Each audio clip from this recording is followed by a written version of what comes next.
Ang usapin. Yung binigay na pera. Kay Congresswoman De Lima nagsalita. Tinanong ko rin yung mga sundalo.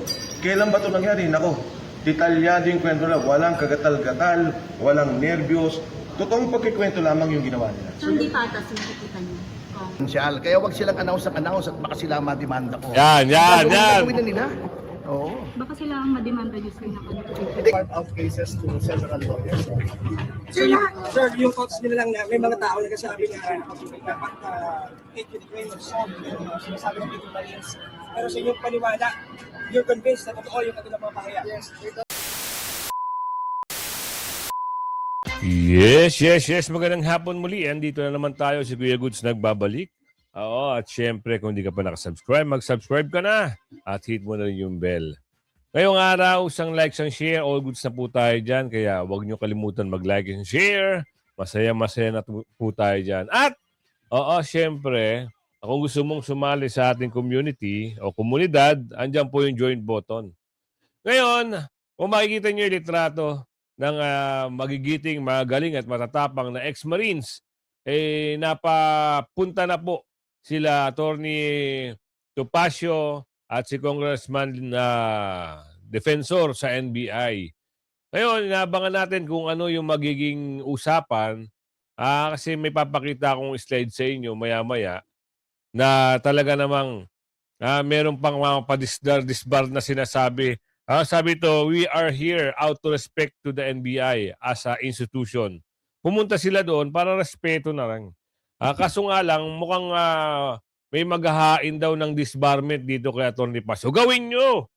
Yan yung mga hindi nanalo, yung umbrella. Tapos, kita yung sabi ko nga sa inyo, yung mga taga-bundok, taga-mountain na yan, walang ibang gagawin niya kundi manggulo. Sila yung naatasan na naman ata na maghain ng disbarment. Pero huwag kayong sasagutin lahat yan. Huwag kayong matatakot, Hindi ito madidisbar. Oo, alam niya yung mga depensa dyan. Kaya may papakita ako sa inyo na video. Ito yung pagpunta. Ito na. Wait. Ayun na naman, nagkaka-error na naman tayo. Bakit ba? Alisin nga natin to. Remove. Ito. Sorry, tama pala. Ito. Add. Bakit ayaw? Ano bang nangyayari? Aalisin ko na nga yan. Dahil parang nahihirapan tayo sa kanila eh. Diba? Nahihirapan tayo. Tanggalin ko na nga to. Bakit hindi tuloy ako makapag-play? Susubukan ko ulit ilagay ito Nauna pa yung abogado. Ayaw nga. Ano ba nangyari? Oo. Wait lang. Ayusin lang natin Anto talaga yung mga... Asan ka na? Hindi rin. Tatanggalin natin. Ayan! Okay. So, ipasok ngayon natin. Sir, hindi tayo. May maliwanag masyado. Sir, pasok forward ako na naman. Yes sir. Ayan yung pagdating nila Nauna pa yung Atty. abogado. Topacio at Congressman Defensor, ex-congressman. Former pala. Ako, tumutulong ako sa kanila. Sir, anong klase mga tulong Hanggat kaya kong tumulong, tutulungan ko sila. Hindi Yun. ako papayag na mangyari sa kanila yung nangyari kay Contessa. Ito pasok siya. Thank you. Actually sa amin yun. Hindi naman kami hulay ng misis ko eh. Ginamit nila sir. Ginamit nila sa ancestor. Yung sasakyan. Ginamit na for transport. For transport. Ng mga transportation nila. Marami sila, di ba? 18. Hindi sa delivery, di ba? Ay, hindi. Wala. Hindi naman criminal offense magpahiram ng van siguro, no? Para saan daw po yung van? Anong ano po? Anong Ginamit ng mga tao. Opo. Ganun lang. Anong activity? Walang gano'n. Nung hindi ko alam eh. Sila nag-surveillance. Sinundan nga kami ng motor. Until now, sir, you're having that with transportation. Sa ngayon sila nagpunta dito, alam ko nandiyan na ba sila? Nandito na, naabutan naabutan na. ko. Sabay kami ni Levy. But I will help them as much as I can. Dahil sila nagsasabi ng katotohanan, hindi ako papayag yung nangyari kay Gutesa.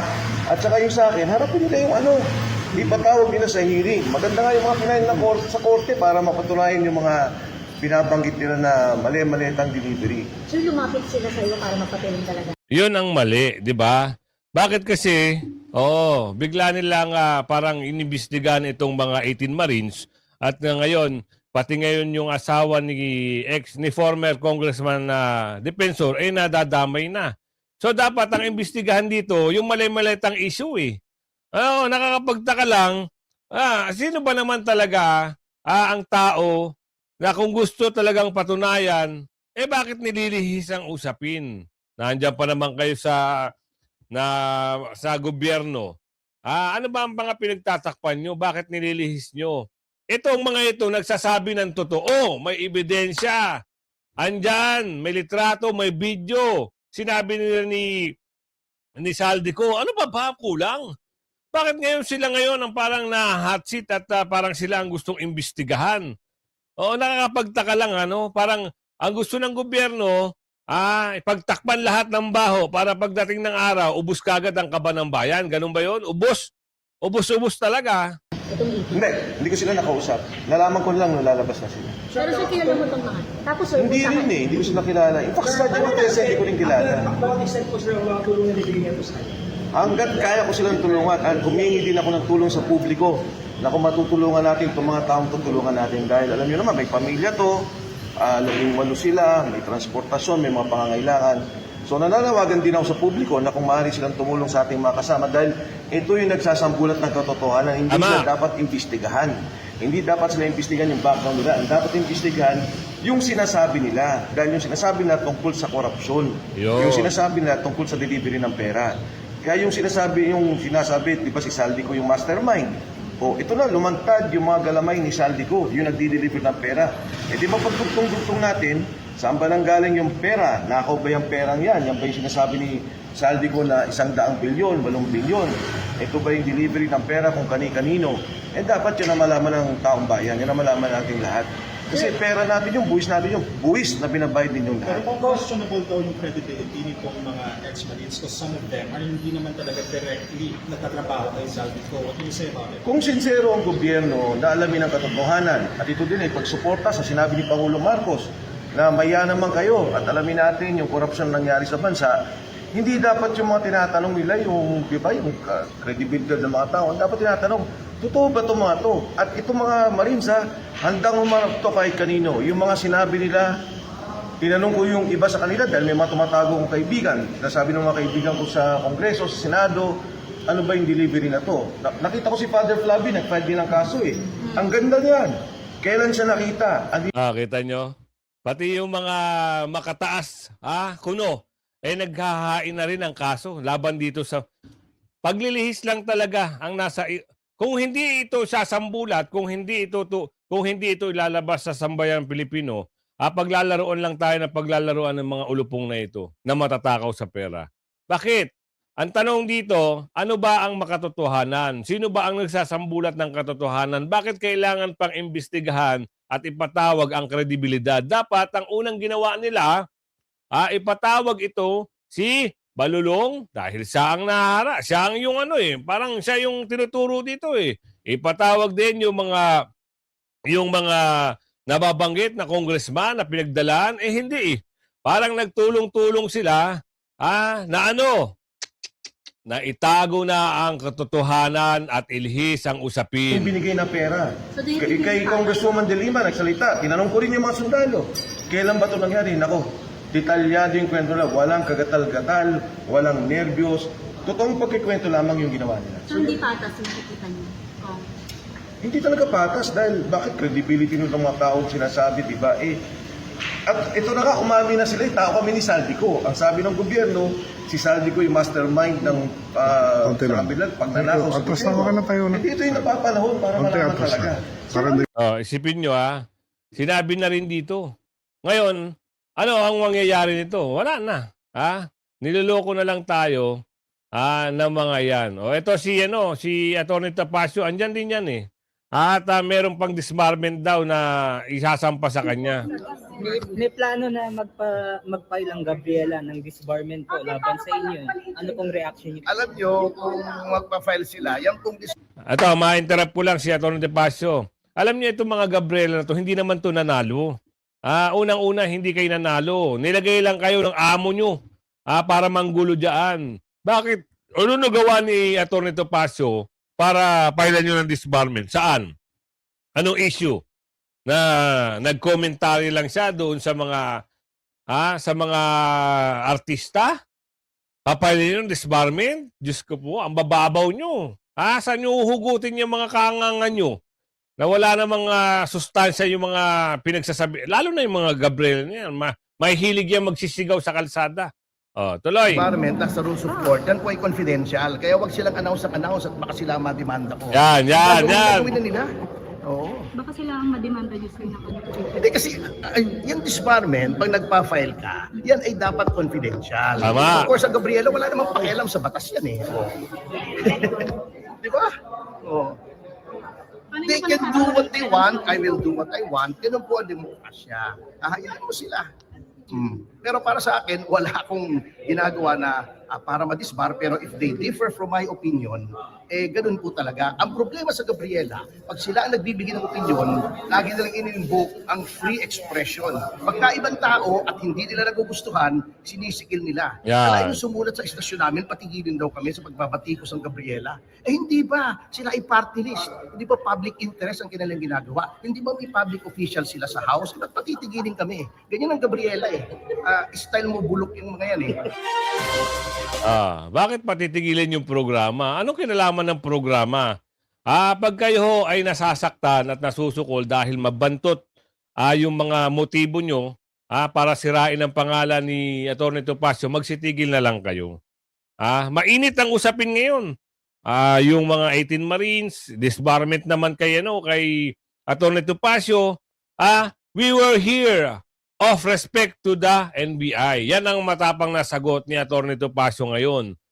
Oo, alamin natin to. Your thoughts po, attorney, dito po sa pagpunta ng 18 Marines po dito sa NBI. Para sa akin po, narito po kami, kasama si Atty. Baligod at ako naman po ay kinakatawan ko si former Congressman Mike Defensor. Darating din po yung asawa niya. We are here out of respect to the NBI as an institution. Pero sa palagay po namin, ang ginagawa pong ito ng kasalukuyang liderato ng NBI ay harassment at intimidation ng mga nagsusumbong. At the NBI is composed of very professional men and women who I'm sure would rather be investigating anomalies than investigating whistleblowers. Kaya nandito po kami, ginagalang namin ang NBI pero hindi po namin wini-waive ang aming rights dito. Thank you, sir. Salamat po. Salamat, John. Thank you. Tuloy. Your thoughts po, attorney, dito po pinagdugtong lang. So ngayon, sumagot si Atty. Tapacio. Pangaharas ang ginagawa sa kanila. Dahil yung mga nagsasabi ng katotohanan ay parang gustong busalan. Yan ang nangyayari ngayon eh. Ilang buwan na, ilang taon na, puro ganyan. Sa Senado, may tagapagtanggol ang mga magnanakaw. Sa Kongreso, nagtipon-tipon ng mga lupin. Pati yung Pangulo, yung speaker noon, anak ng tipaklong. Ano na nangyari? Wala na. Wala ka nang mababalita ang maganda. Yung mga proyekto ni Tatay Digong noon, asa na?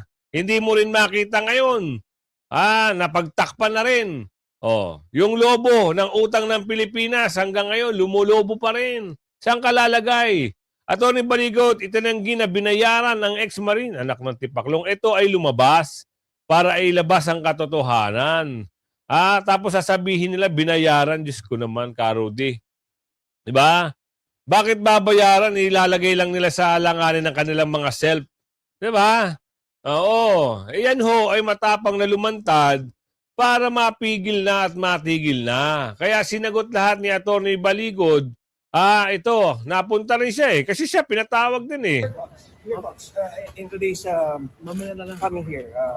Yung po, initial thoughts lang po.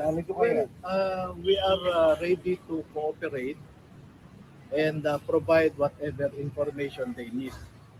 But I look at the subpoena and it appears that what NBI wants to know Yan. is the background of the 18. Kaya nga eh, So bakit we will ganun? provide all the informations.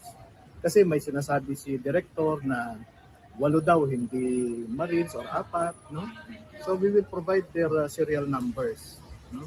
Ang sabi, yung 8 daw ay hindi empleyado ni Saldico. So we will provide their identification cards signed by Saldico na empleyado sila, no? So mamaya kung ano yung mangyayari, i-feed namin sa inyo. Yung 4 daw sir na hindi naman daw po Marines, kundi driver, bodyguard lang po.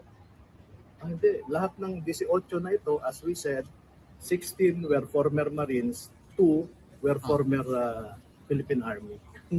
Sir, Maliwanag naman yun sa affidavit. ready din po mag-file ng separate na salaysay itong 18 kasi yung sa isang affidavit lang po parang kine-question yun eh. Alam nyo, kaya nga may tinatawag tayong joint affidavit kasi kung may common knowledge, pwedeng pagsamahin. Diba? Kaya pag makikita nyo, yung unang portion ng affidavit, ang ginagamit naming pronoun doon ay kami. Kasi lahat sila empleyado. Yan. Pero pagkadating doon sa mga nag-deliver, nakalagay naman specific doon. Kami, tube, etc. So, specific yun. No?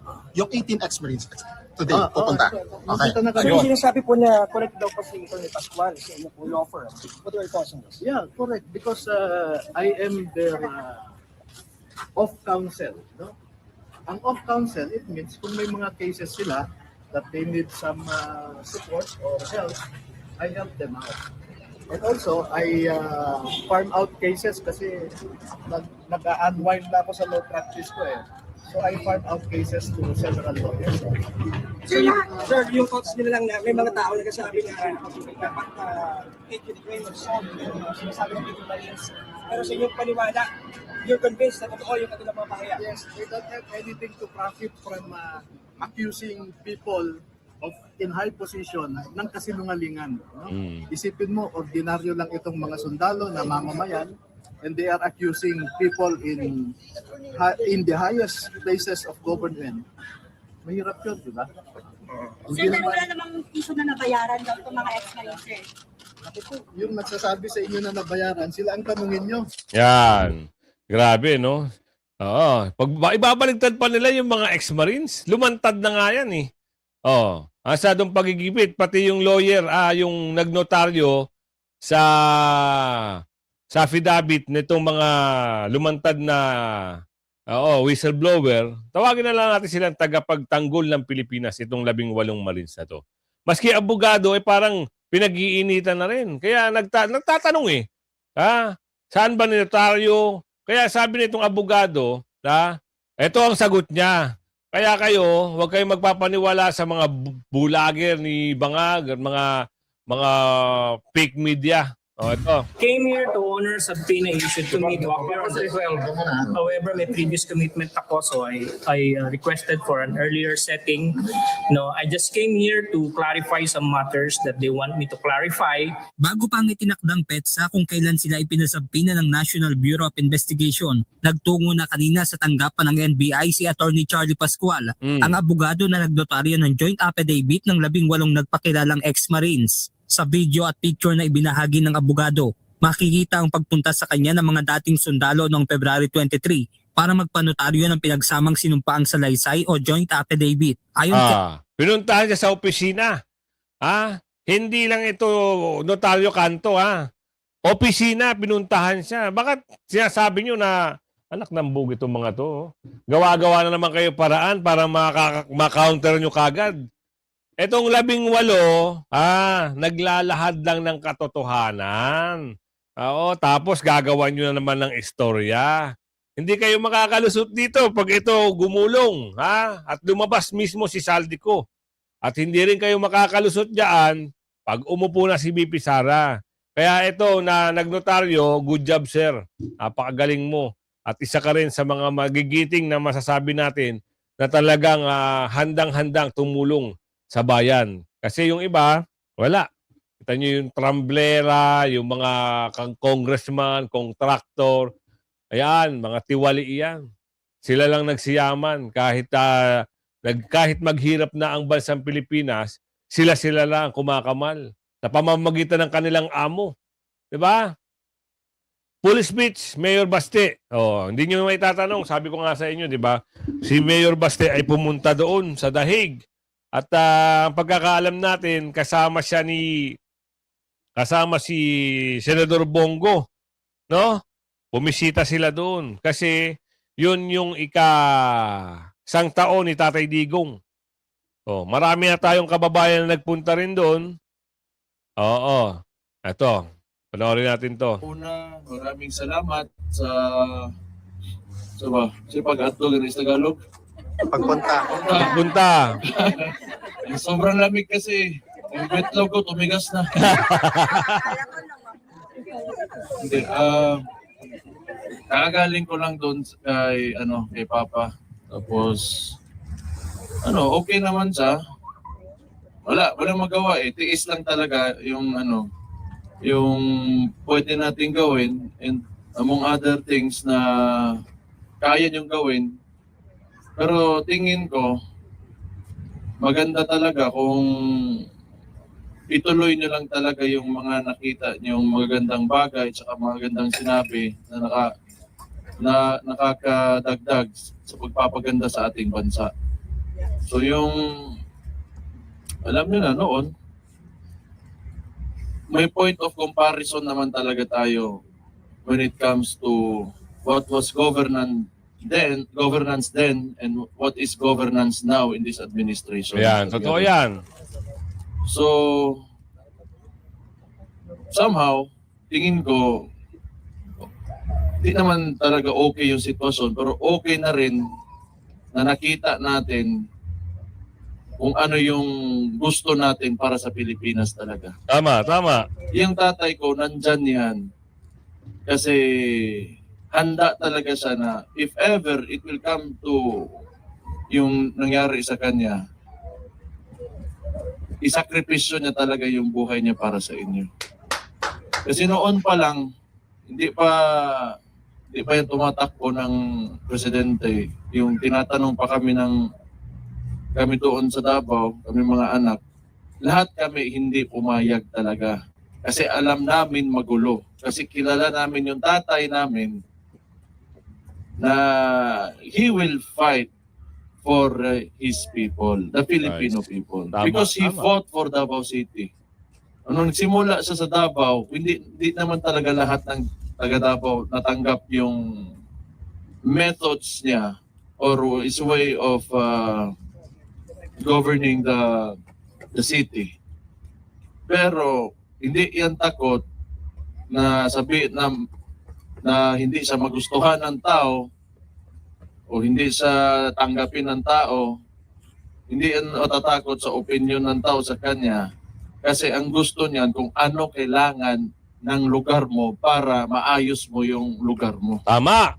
So yun yung nakita niya na kailangan talaga ng tao, lahat hindi rin tumanggap agad until there came a time na the Davaoenos realized na tama naman pala talaga yung tao. So at this point, Davao... Imagine nyo naman, paano gumanda ang Davao? Sino nagpaganda ng Davao? Di ba? Oo, ako kahit hindi pa ako nakakarating ng Davao, sa balita lang ng aking mga kaibigan. Di ba? Malinis, safe, walang krimen. Hindi naman natin sabihin na zero crime, pero andoon yung takot ng tao. Hanggang ngayon, dinala ni Mayor Baste. Yung magandang pamamalakad ni Tatay Digong. Hawak-hawak ni Bibi Sara. Yung magandang pamamalakad ni Tatay Digong at yung respeto na binibigay sa mga Duterte. Hindi ko lang alam dito sa mga yung mga taga-norte daw, wala na, sira na ang norte. Eto, bibigyan ko na lang kayo ng kahit na wala na yung Luzon, isa-solid na lang ng Mindanao at Visayas at yung mga OFW natin kaibigan dyan.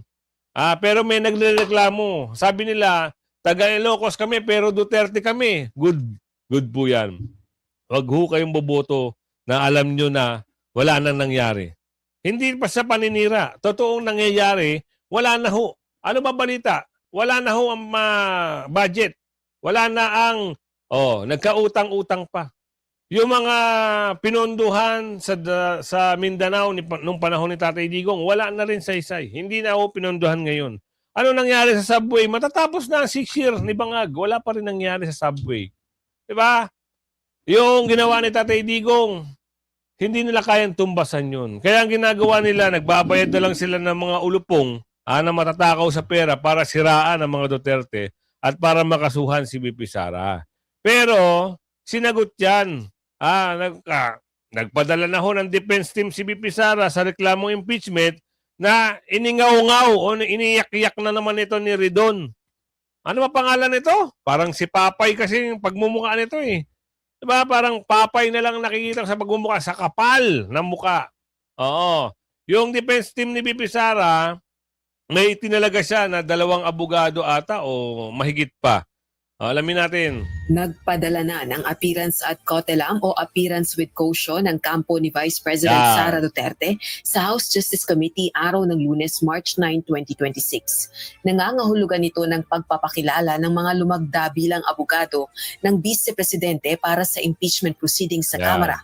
Pero hindi nito ibig sabihin na sang-ayon silang may kapangyarihan ang House Justice Panel o sa prosesong ito at hindi rin isinusuko ang kanilang karapatang gumawa ng legal na hakbang kung kinakailangan. Sa dokumento, nakasaad ang 16 na counsel ng Vice Presidente, kabilang na ang mga 16 pala, tuloy. abogadong sina Michael Wesley Poa at Reynold Monsayak. Pero may isyong nakikita kaugnay nito Ayan na siya! si Bicol Cerro Party List Representative Terry Ridon, miyembro ng House Justice Committee, kaugnay ng alegasyong misuse ng confidential funds ng Office of the Vice President o OVP at Department of Education sa ilalim ng termino ni VP Duterte. Dating DepEd Assistant Secretary si Monsayak, samantalang dating spokesperson naman ng Kagawaran at ng OVP si Poa. Anong problema doon? Basta abogado siya ni BP Sara, defense team siya ni BP Sara. Anong problema doon kung dati? Conflict of interest? Galingan nyo kasi. 'Di ba kung kayo ang maghihiring, galingan nyo. Yung defense team, dinepensahan din nila kung ano yung nararapat. Kasi kayo prosecution eh. Allegation lang kayo, wala kayong mga patotoo dahil yung mga binibintang nyo, walang sustansya yan. Hindi nga kayo mapaniwalaan ng taong bayan, pinagtatawan na nga lang kayo. Ngayon, nagpapasurvey pa. Meron tayo nababalitaan ngayon, nagpapasurvey sila. Ngayon, pag nagpasurvey sila, pinipili lang nila kung ano i-upload nila. Unggoy! Tapos meron pa silang sinasabi, maraming ganito nangyari. Mag-survey lang kayo. Wag niyong kukwentuhan ng taong bayan. Kung ano sinabi niyo, tanong, ganito. Sino mas matimbang sa inyo sa 2020? Tapos na. Wag nyo nang dagdagan. Maraming ginanon yun. Agoy-agoy. Iyakin pala kayo. Tuloy. I think very relevant po na makita kung meron bang conflict of interest. Ito pong 2 maabogadong ito in their capacity as a lawyer and in their future capacity as a resource persons or witnesses. Masyadong iyakin, ano? Oo. Mapunta tayo dito kay Senador Marcoleta. Talagang matindi talaga ang ang labanan ngayon ng politika. Kaya nga sinasabi ko nga sa inyo, huwag kayong patulog-tulog. Huwag kayong masyadong mahilig sa mga ang issue ngayon kung sino ang nagnanakaw sa kaban ng bayan at sino ang nagtatanggol para hindi maubos ang kaban ng bayan. Comelec bears complication in Marcoleta Sose. Ito na naman sila dahil maingay si Senator Marcoleta sa usapin ng mga magnanakaw, eto, bumanat na naman ng isang, nabalita rin to, may malita rin daw eh. Di umano, tuloy. Tungkol kay Senator Marcoleta ay isang hindi lang factual na issue, isang legal na issue. Ang sineta po niyang depensa Kita nyo? para maging maliwanag. Bet hindi mo sinabi yan noon, nung nanalo si Senador ng Marcoleta. Ngayong nadidikdik na yung mga kakampi mo, ngayon kayo mag-iingay. Na legal na kamo. Hindi factual, hindi. Diyos ko po, Karudi. Ganto sila umatake. Nautusan na naman siguro ng amo. Lang. Inamin, tama, may nagbigay sa kanya ng donasyon. binigay sa kanya pagkatapos siya mag-file ng kandidatura noong October of 2024. Subalit ang kanyang kontensyon, hindi pa po siya kandidato at the time na tinanggap at binigay yung naturang donasyon, sapagkat ito daw po ay base sa desisyon ng Korte Suprema sa Kita nyo siya. Paano siya magpaliwanag? Matitimbangin nyo yung kanyang statement. Ito ha, COMELEC chairman. Chairman ho to ha. Dapat, balance lang kayo. Kung halimbawa, may aligasyon pa lang. Dapat sinasabi mo, hayaan na natin ang investigasyon ang magpatunay kung meron man. Hindi, parang dinidiin niya yung donasyon daw, donasyon. Lahat naman yan, may mga nagbibigay ng donasyon. Bakit bukod tangi si Senador Marcoleta lang ang parang nagigipit ngayon? Dahil ba maingay, Senador Marcoleta? Ganun ba? Yung mga hindi nga nanalo, napanalo nyo eh. Nagtatanong kami bakit napanalo yung congressman ng Maynila, yung mga talunan ng congressman ng Maynila, bakit napaupo? At nagawa ng paraan. Kaso ng Piñera versus COMELEC, and yan po yung sinasabi niya na dapat hindi siya maparusahan o dapat hindi siya kasuhan kung tumanggap man siya ng regalo, donasyon o kung kanino man doon sa panahon na hindi pa siya kandidato. Nagpakita ng mga affidavits, nagpakita ng mga yung date, in-emphasize mabuti, yun po yung inire-resolve namin sa kasalukuyan. Mayroon na pong rekomendasyon ang political finance. Yan na, rekomendasyon. Na ano? Tatanggalin nyo, Senador Marcoleta, dahil alam nyo siya ang pwedeng maging Vice President? Gagawa nyo ng kwento? Mga unggoy pala ito eh. Kaya sabi ko sa inyo huwag mong kalimutan naglalambing ako sa inyo. Like, share nyo yung video at huwag mo kalimutan hit yung bell para meron kang natatanggap na video everyday. At tayo ay gagawa ng mga magandang upload at reaction video. Suportahan nyo. Huwag niyong kakaligtaan. Araw-araw meron po tayo yan. At sabihin nyo sa mga kamag-anak nyo, subscribe mo yan si Kuya Goods. Hanggang sa muli. Bye-bye!